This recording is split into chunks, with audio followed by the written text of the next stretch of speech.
Hello friends, welcome to another Ask a Bhante. So we have a question here. I don't have the person's name, so maybe I didn't get it. Maybe it was anonymous.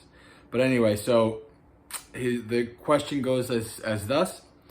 There's a little problem. I think I'm starting to find meditation boring. Well, not like boring, but I think it's giving me the motivation video effect. Meaning, and I know this, I've watched many hundreds of motivational videos in my day, right? And they're gonna explain it here, but it's just like you get really pumped up from the motivational video, but then over time it subsides, it fades, right? And that's actually something you see in all of meditation practice. Meditating, going to retreats, all of those things, it's the same cycle. Buddha talks about this. But anyway, so let me go through here. I do it once, it feels absolutely amazing. I do it twice, it feels slightly less amazing, but still good. 3 times the same thing. 10th time, the effect is extremely low. 15th, I don't feel anything. 20th, I'm actually starting to feel more distracted now. Switch my meditation style, repeat. Why can't I focus? Like during meditation, I can't even count how many times my mind has wandered off, but I did return, but after meditation, I cannot focus on studying. I don't know why, like my mind feels hazy and I just feel distracted, even though I've turned off all distractions everywhere. And I'm so much more likely to go blank. Like after meditation, it feels like my brain is calm but dissonant. Like TV noise. I'm trying to study and I just can't for some reason. It's weird distraction. It's not like I've been wandering into some thought, like I can't just come back from it in a weird passive thing. All right. So I kind of wonder. I don't have the details about this, but a lot of this is normal.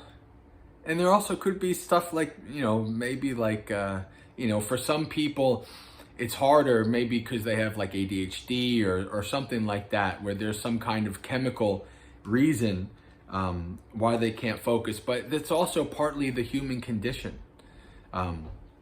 This is normal that as you practice something, your mind is going to get bored with it. This is absolutely normal, right? This is just the thing that is needed. This is what the Buddha says, that he gives 3 words when he talks about a practitioner: diligent, ardent, and resolute. Right? This diligent means that they do it. They keep doing, they keep the practice going.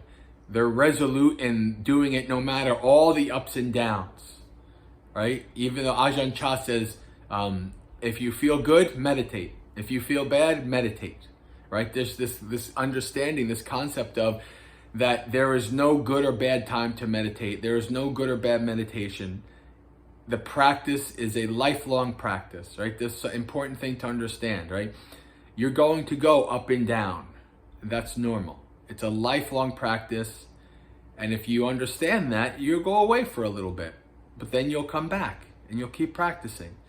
Right? So this is to be understood, not to get too attached to pleasantness and insights that arise, right? Over my 17 years of practice, I've had insights and it's like mind-blowingly amazing. It's like, oh my God, this is amazing. I've never seen the world like this before. But then over time, that fades. It's not that necessarily that you don't see the insight anymore. It has changed you. But that whole kind of like emotional explosion of like, whoa, fades away over time. It just goes away. That's normal. That's how it goes, right? It's like, wow, I can't believe, like, I remember one experience where 100% of my craving for this activity went away for a month, right? And I was like, oh my God, this is amazing. But I had known by that point that this was not going to last. I wasn't awakened. This is not going to be 100%. This is not going to forever. I was not completely done. right? Because I had experiences of this kind in the past. And then after a time that faded away, and I was maybe left at 60% instead of 100. It didn't, I had made an impact. It had been an amazing experience, but it wasn't completely and utterly, totally life-changing forever. That's not how it works, right? So it's important to understand this, that this is a long haul project. This is a long haul. This is like our ancestors, the ancient Egyptians, right? Spent 30, 40, 50, 70 years making pyramids. Our ancestors in Europe, right? In the Middle Ages, right? They spent 100 years building cathedrals, right? This is a long-term project. And according to Buddhism, a multi-life project, right? So this is something to understand, right? You're not always going to be blissed out in an amazing, wonderful, meditative experience. That's not reality. That's not life, right? That's a lesson. That is actually the practice teaching you, right? That you understand this, right? It's never, every time you sit down to meditate, every time you are awake and conscious and you're practicing mindfulness, practicing satipatthana, right? It's never going to be the same. It's always going to be different, right? And so that's another thing. Like if you feel bored, right? Boredom is the mind wanting to attach to something other than what's right in front of you. All right, that's what the boredom, the mind wants to go away, right? When you're following your breath in meditation, right? And then the mind is like, yeah, this is boring. And I'm going to go to the other side of the world or the universe or the past or the future or whatever. The mind's going to go away, right? And part of the meditation practice, both on the cushion and off, is bringing the mind back to a focus. Bringing the mind back. When you're following your breath, you're returning it back to the breath, right? When you're practicing satipatthana and mindfulness in all of your activities, then you're bringing your mind back to what you're experiencing then and there, right? In your mind, in your body, etc. Right? So you're always kind of bringing yourself back to an awareness, back to clearly comprehending what's happening, right? And so that's not always going to be a pleasant experience, and it's not always going to be something that you want to do, right? Especially in the beginning, you don't want to overly fight that too much. Right? When your mind is done, let it be done. Right? And next time, try to do it a little bit more. Right? Try to gradually, slowly build up the habit. The mind will become convinced. Right? But it'll take a while. It's like, oh, it's really good to be mindful. Right? It's really good to have a peaceful mind, a calm mind, instead of this angry, agitated mind. Right? The mind has to be convinced. That's just the way it is. It's going to take a long time.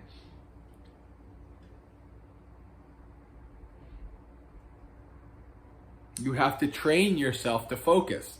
Again, some people can have, extra issues than others, like ADHD, like, chemical imbalances or whatever. They can have, so it will be harder for some people to train themselves to focus than others, but everybody can do it, right? Everybody can do it. That's what bringing your awareness to your breath when you're sitting, bringing your awareness to your body and your mind when you're doing every other activity, right? Trying to practice restraining yourself from getting distracted from every little thing, right? Practicing sense restraint, right? That's very important. All of these activities are training, are molding your mind slowly. This is not days, this is months, years practice, right? This is a lifetime practice of slowly molding your mind to being content with peace and calm, content with whatever is experiencing in the present moment, right? That's a very long-term process, long-term project, right? And until you're awakened even, that's not going to be all permanent. It's going to come and it's going to go, right? I've been practicing 17 years And while some things are quasi-permanent, most things are not. I still have cycles. But instead of maybe like this, my cycles are like this. You know, it's kind of more straight, less erratic, more consistent, but still like this, not like this, which is a big improvement. It's much better, believe me. I could just, it's been long enough that I'm starting to kind of forget in ways how my mind was, but it's still, you still remember these things. So let me see.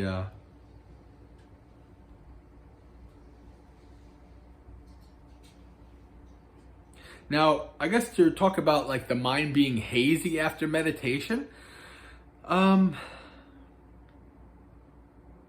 don't think that's, it depends on what your meditation is, right? You can have what's called mithya samadhi, right? Like wrong concentration. Like sometimes if your meditation and you kind of get into these like hazy or even like quasi sleep-like states and things like that, then yeah, after that, it's going to be kind of like you have this grogginess of waking up from a nap, right?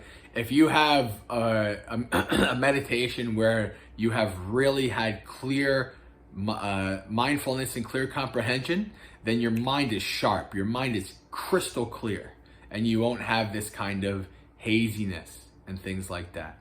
So yeah, I would say that this kind of haziness you're experiencing after your meditation is because of these kind of states of sloth and torpor, right? This state of like mental laziness, mental sloth, mental slowness, mental tiredness, right? I think that's what these things are related to, at least in terms of meditation. Could be something else that, something that I don't know.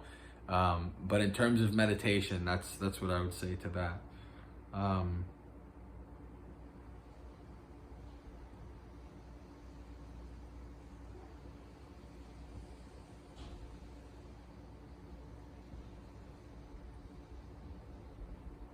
Yeah, I think that's about as best as I can answer from the various different aspects of that question.